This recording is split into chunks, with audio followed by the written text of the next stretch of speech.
सच बोला था कि आपकी गलतफहमी है।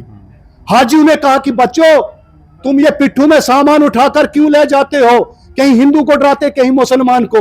वहां जहाजों से सामान आता है, रेलू में भर के आता है, क्या मुकाबला करे वो, छोड़ो इसको। हाजी साहब को भी धक्के दे दिए। मेरा भाई जफरुल्लाह कह रहा कि प्रधानमंत्री जी मेरे हाथ में गन दो, मैं बॉर्डर पे चलूंगा। आज जावेद जरगर साहब ये चीज कह रहा कि 46 का मुझे कश्मीर चाहिए। आज हमारे रियाज साहब कह रहे हैं कि पाकिस्तान को ये लास्ट वाला अल्टीमेटम है कि सबक सिखाना। इसके बाद भी इनकी मंशा पे मैं शक करूं, इसका मतलब है कि हमारी मंशा भी साफ नहीं है। ठीक, हमारे साथ बिहेवियर किया है तो मैं तो छू के पानी नहीं पी सकता था उन लोगों के साथ, लेकिन वही कुलदीप है आज भी शाना बेशाना होकर उस मुस्लिम कम्युनिटी के पीछे खड़ा हो जाता हुआ एक शील्ड बनकर। क्यों? ये लोग इन्वॉल्व नहीं थे। वो लोग उस वक्त भी हमारे घरों में आकर रोए थे, उनकी औरतों ने बाल नोचे थे, वो लोग हमारे पास गिड़गिड़ाए थे उस वक्त भी। लेकिन अगर आज जिस काबिल भी हम हैं, अगर जिस कदर हमारा परिवार फला फूला, तो वो उन्हीं मुसलमानों की देन है। और आज भी हम जो अगर अपने उन एरियाज में अगर रिजाइड कर रहे रह रहे हैं, तो हम उन्हीं मुसलमानों की ईमा के ऊपर, उन्हीं के सहारे के ऊपर, उन्हीं के भरोसे के ऊपर, उन्हीं की ताकत के ऊपर खड़े हैं। आज की खास मुलाकात में हमारे साथ दो मेहमान हैं। एक हमारे साथ मेरे दाईं ओर कुलदीप सिंह कोतवाल जी मौजूद हैं, जो कि बीजेपी स्पोक्स पर्सन हैं, और मेरे बाईं ओर केवल सिंह मनाज साहब हैं, जो कि एक पॉलिटिकल एक्टिविस्ट हैं। बात करेंगे पहलगाम में जो टूरिस्ट वहाँ पे आए थे, उनके साथ वहाँ पे जो बर्बरता हुई और जो कायर आतंकवादियों के द्वारा उन निहत्थे लोगों को अपना शिकार बनाया गया, और उसके बाद की जो स्टेटमेंट्स आ रही हैं, या जो उनकी श्रद्धांजलि में या उस हमले के ख़िलाफ़ जो लोगों में रोष, गुस्सा, दुख जो जाहिर किया, और शायद पहली बार हम सब ने ये देखा होगा कि हर एक कम्युनिटी जो है वो सड़कों पे थी। कुलदीप जी कैसे देखते हैं? सबसे पहले तो अगर हम बात करें पहलगाम, जब मिलिटेंसी पीक पे थी, तब भी हमने कभी ये नहीं सुना कि किसी टूरिस्ट पे जो है वो इस तरह का हमला जो है वो आतंकवादियों के द्वारा किया गया हो। आज जब हालात सुधर रहे हैं, जब कश्मीर में लोग रात के 12 बजे भी घूमते हैं, एक समय ऐसा था जब 4-5 बजे के बाद लोग घरों से बाहर नहीं निकला करते थे, लेकिन अचानक से ऐसा होना कैसे देखते हैं? डैंग साहब आपका बहुत बहुत शुक्रिया, आपके साथ हमारे बड़े पुराने रिलेशन हैं। अनफॉर्चुनेट आज बड़े दुख की घड़ी है ये कि हम जैसे समझ रहे थे कि अब रियासत जम्मू कश्मीर जो है ये उस अंधेरे गुफ़ से बाहर निकल कर आज रोशनी की ओर बढ़ रही है। भाईचारा कायम था, है, अभी भी रहेगा, लेकिन जिस प्रकार से इन आतंकवादियों ने टूरिस्ट निहत्थे लोगों के ऊपर और जो कुछ न्यूली कपल्स वहाँ पे हनीमून के लिए आए थे, एक बर्बरता के साथ जिस प्रकार से उनके ऊपर एक हमला किया है, ये इंसानियत को तार तार करने वाला है। और इसके अंदर एक चीज़ हमने देखी कि कश्मीर में 90 से आज तक आतंकवाद रहा, आज भी है, लेकिन जिस प्रकार से कश्मीरियत ने, कश्मीरी भाइयों ने, माँ बहनों बेटियों ने जिस प्रकार से रोया, विरकलाया और मस्जिदों से ऐलान हुआ, इनफैक्ट उसका कि डोडा, भद्रवा, किश्तवाड़ और भलेसा के अंदर भी आपने देखा इतना माप उमड़ के सड़कों पे आया, और वो माफ खाली हिंदू का नहीं था, उसके अंदर हमारे मुस्लिम भाई भी आए। हम ये कतन भी अपेक्षा आकांक्षा नहीं कर सकते थे कि हमारे मुस्लिम भाई भी इतनी हिम्मत करेंगे, या उनकी सोच बदली होगी, या उनके अंदर ये इतना जज्बा और जोश होगा जिस प्रकार से उन्होंने वहाँ पे बढ़ चढ़ के हिस्सा लिया। कुछ भाइयों ने तो जोश में इतने तक भी कह दिया कि हमको अब 47 का कश्मीर नहीं चाहिए, हमको 46 का कश्मीर चाहिए। अब बताओ इससे ज़्यादा वो क्या बोल सकते थे? अब हनुमान की तरह एक शक्ति तो नहीं है कि वो छाती फाड़े तो अंदर वो आप मूर्ति दिखाएं, लेकिन जिस प्रकार से मुस्लिम कम्युनिटी ने आज पूरी रियासत जम्मू कश्मीर के अंदर एक पैगाम दिया, एक मैसेज दिया है कि ये आतंकवाद हमको नस्ल नाबूद करने वाला आतंकवाद है, यह हमको मिटाने वाला, हमारी रोजी रोटी, हमारा जिस प्रकार से बिजनेस है उसको ठप करने वाला आतंकवाद है। मैं कहता हूँ कि कश्मीरियों ने हमारे लोगों से बहुत ज़्यादा वहाँ पे जाकर बढ़ चढ़ के हिस्सा लिया, और वहाँ पे खच्चर वाले लड़के ने जिस प्रकार से उनकी गन छीनने की कोशिश की कि ये मेरे लाए हुए टूरिस्ट हैं, चाहता तो वो भी अपनी जान बचा वो सकता भाग सकता था, खच्चर को वहां फेंक के कहीं जंगल भाग जाता, लेकिन उसने कोशिश की कि मैं इनको बचा लूं, ये मेरे मेहमान हैं, उन्होंने उसको भी नहीं बख्शा। फिर आतंकवादी का क्या धर्म, उसका तो धर्म है ही नहीं कोई, वो सिर्फ धर्म को नाम पूछ पूछ के मारने वाला था, पैंट उतार के ये कौन है क्या नहीं। डैंग साहब मैं आपसे अर्ज करूं, पाकिस्तान की हमेशा एक मंशा रही है 90 से लेकर आज तक कि वो यहाँ पर किसी भी तरीके से क्रिमिनल टेंशन क्रिएट करे, यहाँ पे क्रिमिनल राइट्स हो, यहाँ पे लोग झगड़े आपस में, ताकि उसका मैसेज बाहर जाए कि देखो यहाँ पर हिंदू मुस्लिम जो है रियासत के अंदर होता है यहाँ पे। देखो स्टोन पेल्टिंग हुई, आतंकवाद हुआ, कश्मीरी पंडित वहाँ से भागे, बहुत सारी चीज़ें हमें कश्मीर घाटी के अंदर, बादामी बाग के अंदर हमने इतना बड़ा इंसिडेंट देखा, हिंदुओं के ऊपर देखा, मुसलमान मारते देखे, लेकिन जिस प्रकार से आज ये नरसंहार हुआ है इतना दर्दनाक और इतना निंदनीय है कि इसके लिए कोई जगह नहीं है। लेकिन उतना ही उस जख्म के ऊपर मरम पट्टी की हमारे कश्मीरी भाइयों ने बहनों ने। फिर एक तरफ से तो हम त्रासदी में थे, लेकिन दूसरी तरफ से जब ढारस बंधाई जाती है तो आदमी का बहुत सारे जज्बात, बहुत सारा गुस्सा जो है वो ख़त्म हो जाता है। लेकिन कुछ हमारे सोशल मीडिया के ऊपर, कुछ नेशनल चैनल्स के ऊपर हमने देखा कि असली बात को काट कर वो क्या विजुअल पेश करना चाहते हैं, मुझे इस चीज़ की समझ नहीं आई। मैं एक बार फिर उन भाई बंधु से निवेदन करूंगा कि कम से कम पॉजिटिविटी को तो थोड़ा सा आप एक्सपोज कीजिए। आप फोर्थ पिलर ऑफ नेशन हो, आप खून के धब्बे से लेकर आप फाइटर प्लेन तक दिखा सकते हो, आप मिसाइलें दिखा सकते हो, कम से कम आप सच्चाई तो बयान करो ना कि मैं कुलदीप क्या कह रहा हूं, मेरी मंशा क्या है, मेरी सोच क्या, मैं क्या करना चाहता हूं। कम से कम मेरी मंशा को तो ठीक तरीके से एक्सपोज कीजिए ना। अगर हम आपके इस फोर्थ पिलर पे इतना भरोसा करते हैं तो कम से कम मेरे जज्बात, मेरे सेंटीमेंट्स को आप इस तरीके से मत कुचलने की कोशिश कीजिए। क्या गलत लग रहा है आपको, क्या गलत दिखाया जा रहा देखिए, है? जिस तरीके से कुछ चैनल्स के ऊपर वो दिखाया गया कि शायद कश्मीरी सारे उनके साथ रिलेटेड थे या कश्मीरियों ने वहां पे अपनी सहानुभूति नहीं दिखाई, लेकिन भाई साहब अगर ये सारी चीजें होती ना, और भी आगे वहां पर जो टूरिस्ट थे जिनको बचाया गया घोड़ों पे, खच्चरों पे, बता रहे हैं, छोटे छोटे बच्चे कह रहे हैं हमको बाथरूम के अंदर छुपाया गया, हमको पेड़ों के पीछे छुपाया गया, हमको अपने घरों में छुपाया गया, खच्चरों पे हमको लोड किया गया, वहां से भगाया गया। तो वो सारे छोड़कर वहां से भाग सकते थे, और वहां पर 28 लोग क्यों, वहां पे तो 800 लोग भी मर सकते थे, लेकिन ऐसा हरगिज नहीं था।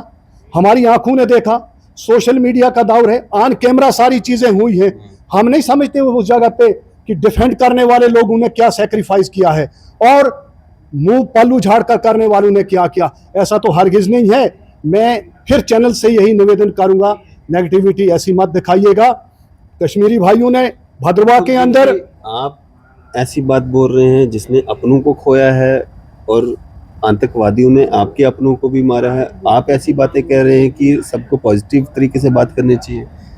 बराबर वहाँ पे मुस्लिम भी मारे हैं, वहाँ खच्चर वाला लड़का जो है कश्मीर घाटी का वो भी मारा है, फिर उसको भी वो छोड़ देते कि तू साइड पे हो जा, तेरा नाम खालिद है, तुझे नहीं मारेंगे। और उसने कलमा भी शायद सुनाया होगा, कलमा भी पढ़ा होगा। लेकिन आतंकवादी जो है ना, खैर उनको एक टारगेट तो किल करना था कि थोड़ा वो हिंदू नाम पूछ पूछ के उनको मारने थे, लेकिन उसके बाद उन्होंने मुस्लिम को भी नहीं छोड़ा। वहां पे फॉरेनर थे, अब श्रीलंका के आदमी को मारकर क्या आज़ादी मिलने वाली थी उनको, या सऊदी अरेबिया का आदमी था। आतंकवादी के पास ये तहजीब नहीं होती है कि इसको मारना और इसको नहीं मारना, वो मार देता है सबको जिस वक्त उसकी गन चलती है। लेकिन इतनी अंधाधुंध गन के 200 राउंड, अभी तो हमें सोशल मीडिया के थ्रू ये हो रहा है कि 200 राउंड वहां पर गोली चली है। 200 राउंड गोली के अंदर अगर वो लोग बच बचावा नहीं करते, नहीं बीच में कूदते, नहीं भगाते इधर उधर, तो 200 लोग भी मर सकते थे। हमको हिंदू मुस्लिम भाईचारे की मिसाल पेश करनी है, आज हमको कश्मीरियत की बात पेश करनी है।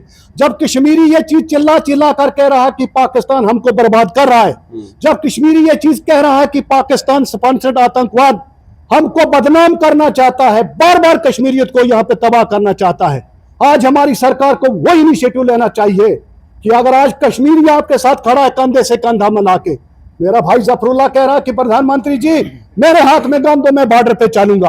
आज जावेद जरगर साहब ये चीज कह रहा है कि 46 का मुझे कश्मीर चाहिए। आज हमारे जियाद साहब कह रहे हैं कि पाकिस्तान को ये लास्ट वाला अल्टीमेटम है कि सबक सिखाना। इसके बाद भी इनकी मंशा पे मैं शक करूं, इसका मतलब है कि हमारी मंशा भी साफ नहीं है। आपके साथ, आपके परिवार के साथ जो घटना घटी थी वो क्या थी? मेरे परिवार के साथ ये घटना घटी थी कि मेरे साले मारे जा चुके थे। राजपुर एक गांव है हमारे भलेसा के अंदर, 3 लोगों को वहां पे एट ए टाइम मारा गया था।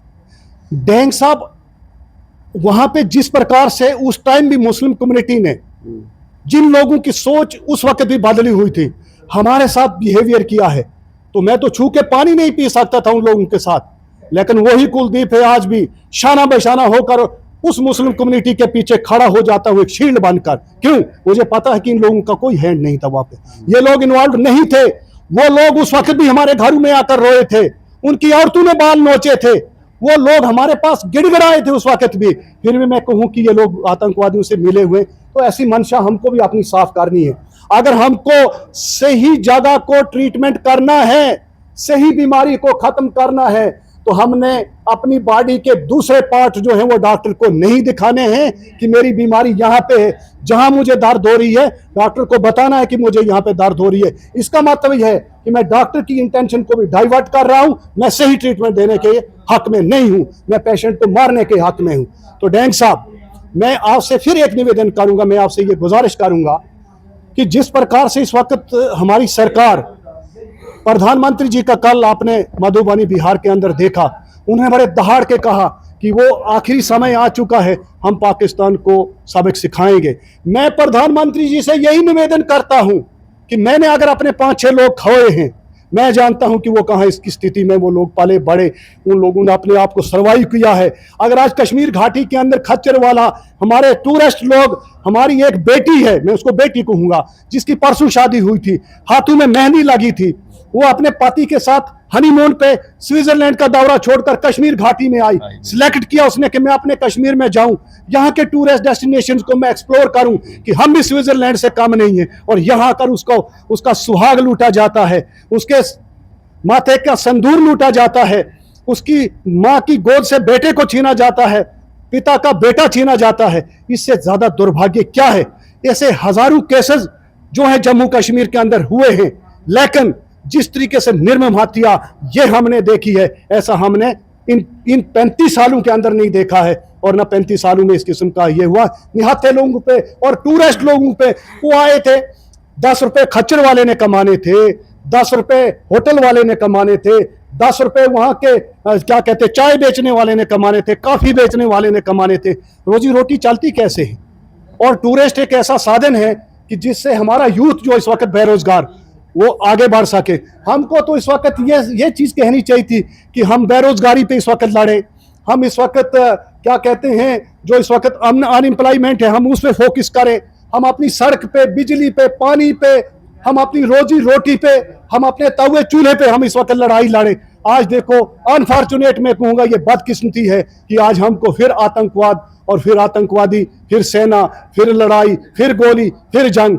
तो मैं कह रहा हूं कि ये डेंग साहब बार बार की जो बीमारी है, इसका एक ही बार इलाज किया जाए ताकि ये बीमारी दोबारा उत्पन्न ना हो। कुलदीप जी, ये जो हमें भद्रवाह से वीडियोस देखने को मिल रही है, स्टेटमेंट्स जो आ रहे हैं कि ये जो मामला आया है ये मुसलमान कम्युनिटी से इसको जोड़ा जा रहा है कि मुसलमानों के खिलाफ आप ये कर दीजिए, कश्मीर के खिलाफ आप ये कर दीजिए, अखनूर से और कहीं कहीं से बाहर की स्टेट्स में आपने देखा कि कहा जा रहा है कि कश्मीरियों को यहाँ से निकालो, कश्मीरियों को मारो, कश्मीरी मुस्लिम्स को टारगेट करो। मतलब ये स्टेटमेंट्स देने वाले कौन हैं? देखिए सर, मैं उन लोगों से फिर एक बार गुजारिश करके ये कहूँगा कि इस किस्म का दुष्ट प्रचार ही फैलाने की कोशिश न करें। वो कौन कश्मीरी थे जो अपने टूरिस्ट को मारना चाहते थे? वो वही 2% लोग जो हैं, जो उनके पिट्ठू हैं, जो उनकी क्लैशनकोप को कैरी करते हैं, उनके पिट्ठू को कैरी करते हैं, उनके ग्रेनेडों को उठाते हैं, उनको रोटी खिलाते हैं, उनको राशन पानी देते, उनको रास्ता बताते हैं। वो शुरू से फौज भी जानती है, मुस्लिम भी जानते हैं, हिंदू भी जानते हैं। आतंकवादी से खतरनाक वो लोग हैं, उनसे सिविल सोसाइटी भी डरती है बात करने से। आतंकवादी तो गुफा में कहीं बैठा होगा हाइट के अंदर, लेकिन डेंग साहब, अगर आप मुस्लिम कम्युनिटी से ताल्लुक रखते हैं, आप भी उनके खिलाफ आवाज नहीं उठाओगे, क्योंकि वो हमारी सोसाइटी में आकर बैठते हैं। बैंक साहब, मैंने बहुत बड़ी हाई लेवल मीटिंग के अंदर भी 1000 बार ये कहा है। आज तो मैं 60 साल पे जा रहा हूं, तब मैं 22, 23, 24 साल का था। मैं तब भी कहता था कि सर, सब मुसलमानों को आतंकवादी हमने घोषित नहीं करना है। वो 2% लोग हैं सीओ साहब जो दिन में आकर दिल्ली में बैठते हैं, रात को इस्लामाबाद में होते हैं। वो लोग आपके पास भी चाय पीते हैं और आतंकवादियों के पास भी चाय पीते हैं। उनको ट्रेस आउट करो, वही सबसे बड़ा खतरा है। अब सब कम्युनिटी को हम सबको एक लाठी से हाँकेंगे, ये तो मेरी डिक्शनरी में या मेरी सोच में नहीं है। क्योंकि मैं एक विक्टिम्स रिलेशन से, एक परिवार से होते हुए, मैं अपने हिंदू भाइयों से या मुस्लिम भाइयों से निवेदन करूंगा कि अपने जज्बातों को काबू में रखते हुए, आप पाकिस्तान तो आग लगा रहा है हमारे घर में आकर, हम आपस में आग लगा देंगे, वो तो आराम से सेकेगा वहां से। लिहाजा वो तो यही चाहता है कि आपस में लड़े फूटे, हम आपस में लड़ फूट का अपना नुकसान उठाएंगे, हम यहाँ पे क्रिमिनल राइट्स करेंगे, फिर हमने एक दूसरे के साथ मिलना बैठना है। जिन 2% लोगों की आपने बात की है जो हमारी कम्युनिटी में रह करके जो है वो इस तरह की गंदी नीयत है, गंदी सोच रखते हैं, उनको आइडेंटिफाई करना सरकार का और एजेंसीज का काम है या सिविल सोसाइटी का काम है? या सिविल सोसाइटी में कुछ एक लोग ऐसे हैं जो एक कम्युनिटी विशेष को ही मतलब पूरा इसका कसूरवार ठहराते हैं? डेंग साहब, ना उन लोगों को आइडेंटिफाई करना कुलदीप का काम है, ना डेंग साहब का काम है। उसके लिए जांच एजेंसीज हैं, उसके लिए इंटेलिजेंस इनपुट्स उनके पास आते हैं। वो सारी स्क्रीनिंग करते हैं कि जो बंदा हमारे पास आया, मिला या शहर गांव में घूम रहा है, इसकी एक्टिविटीज क्या है, चाहे वो बूढ़ा है, नौजवान है, किस टाइप का है, वो कहाँ गया, किधर गया, किसके साथ चला, कहाँ नहीं गया। उससे तो हमारे मुस्लिम लोग भी मैंने डरते देखे हैं। ये मैं हकीकत कह रहा हूं, सच्चाई कह रहा हूं कि उस टाइम में 93-94 में हमारे मुसलमान लोग भी उन लोगों से डरते थे, उनका नाम तक नहीं लेते थे। कुलदीप जी बोलेंगे यही है, वो यही हमको सब कुछ करवाएंगे, हम क्या करें। हम अगर सच भी बोलते हैं तो हमारी बात को समझा नहीं जाता कि हम सच बोल रहे हैं या झूठ बोल रहे हैं। ऐसा हरगिज नहीं है, ऐसा हरगिज नहीं। हमको सब लोगों को टारगेट नहीं करना है, बल्कि हमें सोशल मीडिया के ऊपर आकर ये चीज कहनी कि भाईचारे को एकजुट करो, एक ताकत बनाओ और दो लोगों को ट्रेस करो जो भाईचारे को खत्म कर रहे हैं। हम उनको जैसे मक्खन से बाल उठाता है ना कोई, या दूध से मक्खी उठाता है, वैसे उन लोगों को ट्रेस करके हमको सिक्योरिटी फोर्सेस और जांच एजेंसीज के हवाले करना है, ताकि दूसरों को ये सबक लगे, कोई दूसरा पिट्ठू उठाने न जाए, कोई दूसरा कलेशनकोप उठाने न जाए, कोई दूसरा मंदिर और मस्जिद न दिखाए। यहां जाकर आप किसी पुजारी को मारो, यहां जाकर स्कूली बच्चों को मारो, यहां किसी नमाजी के ऊपर गोली मारो, ऐसा हरगिज नहीं होगा। मैंने अपनी आंखों से मेरे घर के पास में 4 लोग मुस्लिम फैमिली के गोली मारते हुए देखा, और चिल्ला चिल्ला कर उस मर्द ने कहा था, कुलदीप बचा मुझे। कुलदीप क्या बचा सकता था? बॉडीगार्ड की राइफल थी, 4 फायर किए। उन 4 फायर करने के बाद उस घर में एक बच्चा और एक औरत बची थी, इसलिए मिलिटेंट ने सोचा कि यहां से फौज आ रही है। तो ये चीज हमने देखी है। वो भी मुस्लिम परिवार था, क्या बिगाड़ा था? उन्होंने सच बोला था कि आपकी गलतफहमी है। हाजी ने कहा कि बच्चों, तुम ये पिट्ठू में सामान उठाकर क्यों ले जाते हो? कहीं हिंदू को डराते, कहीं मुसलमान को। वहां जहाजों से सामान आता है, रेलू में भर के आता है, क्या मुकाबला करे? वो छोड़ो इसको। हाजी साहब को भी धक्के दे दिए। हम सब लोग जिनकी इज्जत करते थे, पुजारियों को इन्होंने टारगेट किया, रिलीजियस लोगों को इन्होंने टारगेट किया। मैं कहता हूं इनका क्या धर्म होता है? वो चलाने वाले 2 लोग होते हैं, 2 लोग हैं वो। मैं क्लियर कट कह रहा हूं, उनसे तो सब लोग डरते हैं, बता नहीं पाता है कोई कि वो 2 लोग कौन। हमारी सिक्योरिटी को, हमारी फौज को, हमारी सेना को, हमारी पुलिस को वो चकमा दे देते हैं। जनाब, हम तो आपके लोग हैं, हम आपके साथ हैं, लेकिन दिल अंदर से उनका कहीं और होता है। फिर मैं बोलूं डेंग साहब आप भी मिलिटेंट, ये भी मिलिटेंट, ये भी मिलिटेंट, ऐसा हरगिज नहीं है। सब मिलिटेंट होते तो फिर बचते भी कैसे थे? हरगिज नहीं। ये वो संकट की घड़ी है ये वो संकट की घड़ी है जब हमारा देश इस वक्त इतनी बड़ी त्रासदी के अंदर झुलझा हुआ है। कश्मीर से लेकर कन्याकुमारी तक लोग सहमे हुए कि क्या होगा क्या नहीं होगा। मैं पूरे देशवासियों से यह निवेदन करूंगा, कुछ नहीं होगा, होगा वो, आप सब एकजुट हो जाओ और पाकिस्तान को सबक सिखाओ, होगा वो। फिर हम सब भाई भाई बन के हम आराम की नींद सोएंगे। मैंने आतंकवाद देखा 22 साल की उम्र से, अब मेरे बाल सफेद हो गए।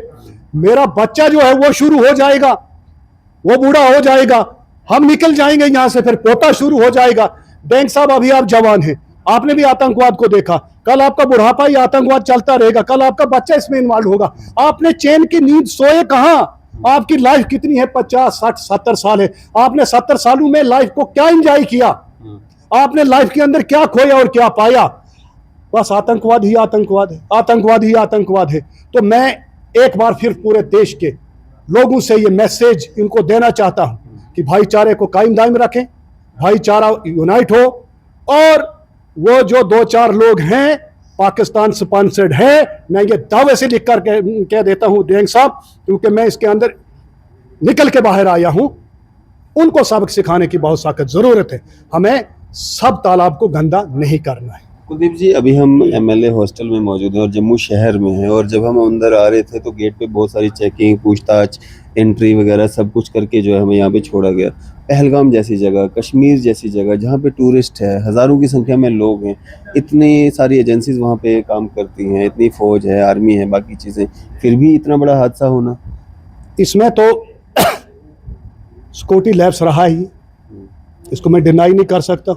अगर इतना नरसिंहार हुआ तो कम से कम उनको पता है कि पहलगाम जैसी जगह इतना बड़ा फेमस टूरिस्ट डेस्टिनेशन है, वहां पे इनको 1-2 पिकेट का डिप्लॉयमेंट करना चाहिए था। जब ये कह रहे हैं कि कुछ हमारे यहाँ पे फॉरेनर्स लोग घुसे हुए हैं, पिकटें लगी हैं, तो उस जगह पे भी इनको सिक्योरिटी का इंतजाम करना चाहिए था। मैं बकौल यात्रियों के, मीडिया के ऊपर ये देख रहा हूं कि वहां पे कोई सिक्योरिटी फोर्सेस नहीं थी, कोई भी सिपाही खड़ा नहीं था। अगर हवा में सूखे 2 फायर करने वाला भी कोई संतरी होता ना, तो मिलिटेंट की इतनी हिम्मत नहीं थी कि वो इतने लोगों को मार सके। और खबरों में तो यहाँ तक कहा जा रहा है कि 3-4 दिन से वो रैकी भी कर रहे थे। अब इतनी खबरें जब चल रही हैं तो देखिए, हम अगर सच कहेंगे तो थोड़ा सा अटपटा हो जाता है। सिक्योरिटी लैब्स की वजह से ही इंसिडेंट होता है, चाहे वो पिकेट के ऊपर हमला हो, सिविलियन के अंदर हमला हो, चाहे किसी टूरिज्म प्लेस में हमला हो, रिलीजियस प्लेस में हमला हो। सिक्योरिटी की थोड़ी सी कोताही की वजह से ये हमला होता है। जब सिक्योरिटी बिल्कुल चौकस हो, सिक्योरिटी बिल्कुल मुस्तैद हो, तो हमलावर आएगा कहाँ से?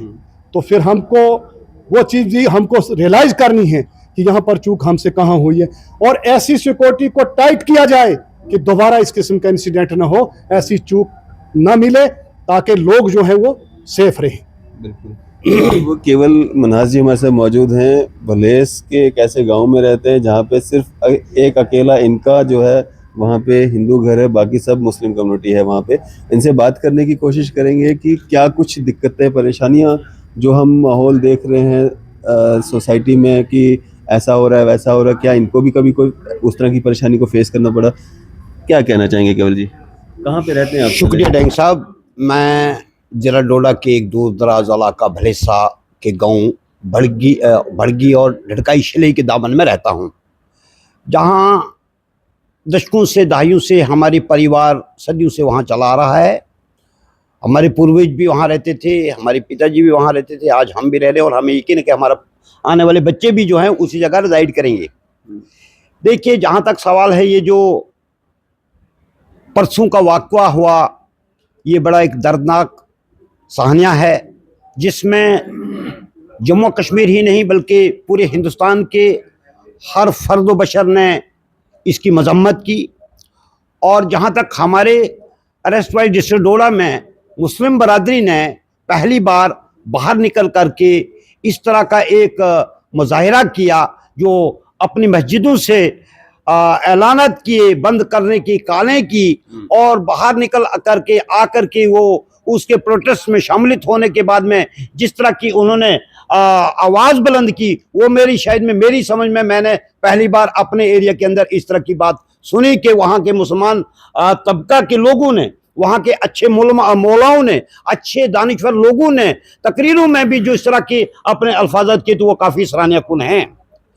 बहरहाल ये नई बात तो है नहीं, काफ़ी देर से यहाँ जम्मू कश्मीर के अंदर की जो आवाम जो है इन हालात से 2-4 होती आई है। कभी कभी आपको लगा कि हमारे पूर्वजों ने गलती की यहाँ पे रह करके, इस जगह को चुन करके जहाँ पे हमारा एक परिवार है और बाकी सब मुस्लिम कम्युनिटी से हैं? कभी लगा आपको ऐसा? नहीं, ऐसा नहीं है, ऐसा नहीं कहेंगे हम। देखिए, बहुत पहले के वाक़यात हुए हैं जो हमारे संताली के अंदर भी एक तूफान सा आया, एक तूफान आया जिसमें हमारे परिवारों ने नुकसान उठाए, हम मानते हैं। और जहाँ पे मुस्लिम लोग, मुस्लिम कम्युनिटी जो माइनॉरिटी में थे, वहाँ मुस्लिम ने नुकसान उठाया, और जहाँ हिंदू माइनॉरिटी में थे उन्होंने नुकसान उठाया। लेकिन अगर आज जिस काबिल भी हम हैं, अगर जिस कदर हमारा परिवार फला फूला, तो वो उन्हीं मुसलमानों की देन है। और आज भी हम जो अगर अपने उन एरियाज में अगर रिजाइड कर रहे रह रहे हैं, तो हम उन्हीं मुसलमानों की ईमा के ऊपर, उन्हीं के सहारे के ऊपर, उन्हीं के भरोसे के ऊपर, उन्हीं की ताकत के ऊपर खड़े हैं।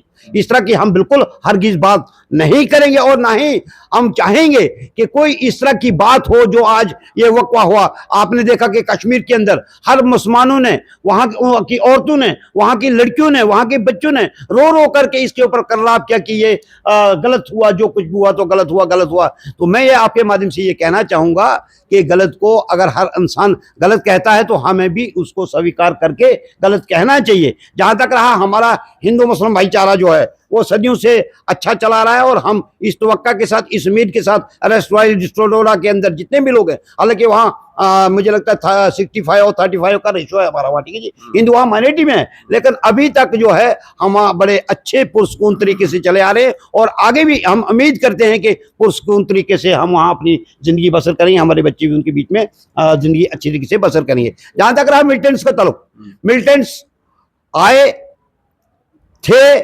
खत्म हुए, फिर आए, तो मेरे पेशरों, मेरे भाई साहब ने इसके ऊपर कहा, ये कहीं ना कहीं हमारी सिक्योरिटी एजेंसीज की कुछ नेग्लिजेंसी है, इनकी लापरवाही की वजह से ये सारे हालात हमें आज देखने को मिल रहे हैं।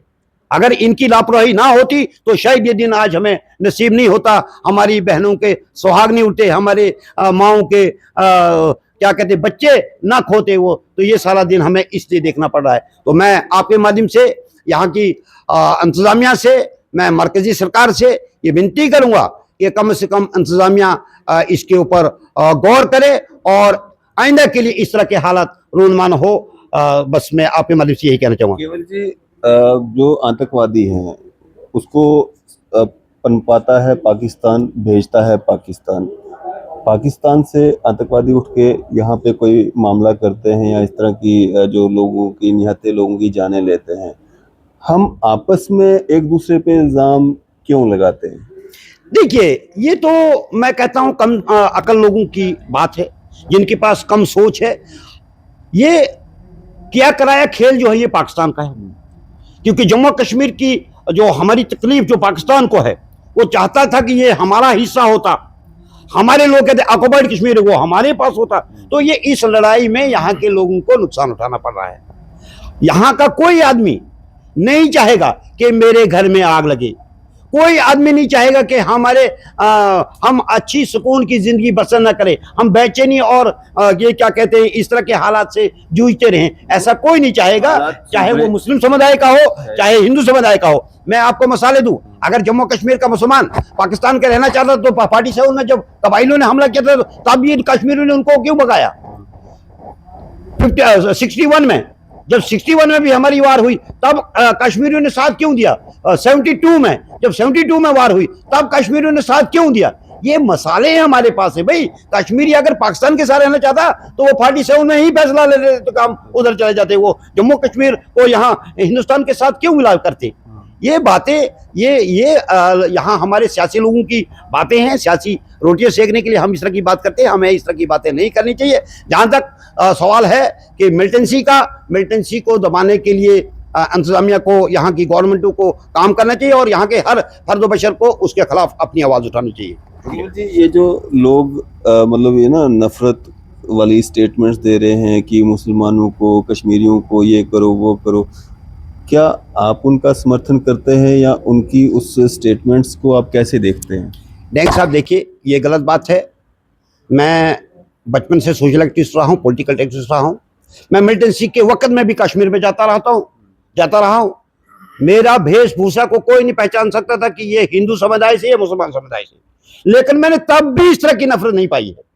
उस दौर में जब पीक में बहुत सारे लोगों को ये लग रहा था कि हम आज़ादी ले चुके हैं, आज़ादी मिल जाएगी, तो बहुत सारे दानव लोग, बहुत सारे समझदार लोग, बहुत बड़े दानिशमंद लोग उस वक्त भी कह रहे थे कि भाई ये गलत ख्याल छोड़ दो, ये मुसलमान समुदाय के लोग, कि ये आज़ादी ना मिली थी, ना मिलनी है, और ना तुम ये ले सकते हो, इस ख्याल को आप छोड़ दो। तो ये गलत बात है। ये एक आपसी तफरक़ात पैदा करने वाली जो ताकतें हैं, उनको इन चीज़ों से बाज आना चाहिए और आपसी मोहब्बत, आपसी प्रेम भावना, आपसी तालमेल जो है, मेल जोल को बढ़ा करके ज़िंदगी आगे बसर करनी चाहिए। अब जब Muslim community, Hindu community, Sikh, ईसाई सारे सड़कों पे हैं, इकट्ठे हैं, पहले ये तस्वीरें नहीं देखने को मिलती थी जब भी इस तरह के इंसिडेंट्स होते थे।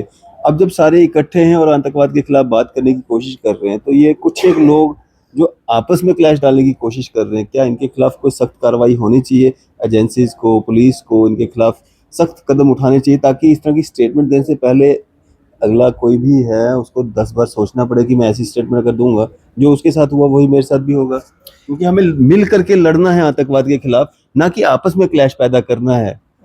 देखिए डेंग साहब, आपकी बात बहुत पते की है। जो हमने आज इस इंसिडेंट के बाद पाया है, जितनी भी सोशल ऑर्गेनाइजेशन है, जिस भी तबका की हैं, चाहे वो जैनीज हैं, बोधीज हैं, सिख हैं, ईसाई हैं, मुस्लिम हैं, हर किसी ने इसके लिए कंडेम किया है, हर किसी ने इसकी निंदा की है और इसको बड़े पैमाने पे उन लोगों ने इसको बिल्कुल रिजेक्ट किया है, निगलेक्ट किया है। ठीक है जी।